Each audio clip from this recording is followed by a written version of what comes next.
शिवाजी विद्यापीठाच्या तंत्रज्ञान अधिविभागातील मेसमध्ये गेल्या 3 महिन्यांपासून विद्यार्थ्यांना दर्जाहीन जेवण दिलं जात असल्याच्या निषेधार्थ रविवारी शाहू सेनेच्या नेतृत्वाखाली विद्यार्थ्यांनी झुणका भाकर आंदोलन केलं.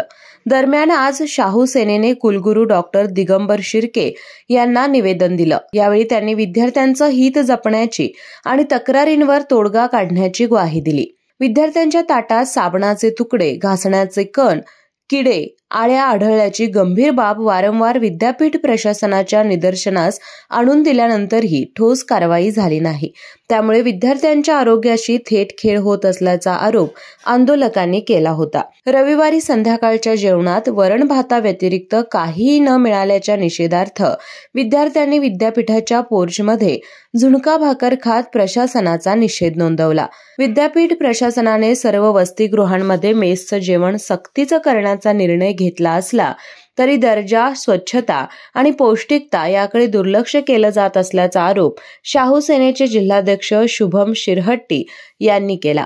मेसचे मासिक बिल आधीच वसूल करणे, प्रवेशावेळी डिपॉझिटच्या नावाखाली अतिरिक्त रक्कम घेणे, गैरहजर राहिल्यास मनमानी दंड लावणे अशा प्रकारातून विद्यापीठ प्रशासन विद्यार्थ्यांचे आर्थिक शोषण करत असल्याचा आरोप शाहू सेनेने केला.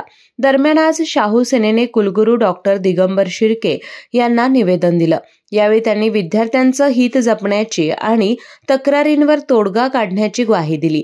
येत्या 4 दिवसात याबाबत कारवाई न झाल्यास कुलगुरूंच्या दालनात बसून झुणका भाकर आंदोलन केलं जाईल असा इशारा यावेळी आंदोलकांनी दिला. यावेळी करण कवठेकर, अजय शिंगे, विवेक पोर्लेकर, अभिषेक परकाळे, सिद्धांत गणगे, हर्षवर्धन पाटील, ओमकार कुंभार यांच्यासह मोठ्या संख्येने विद्यार्थी उपस्थित होते.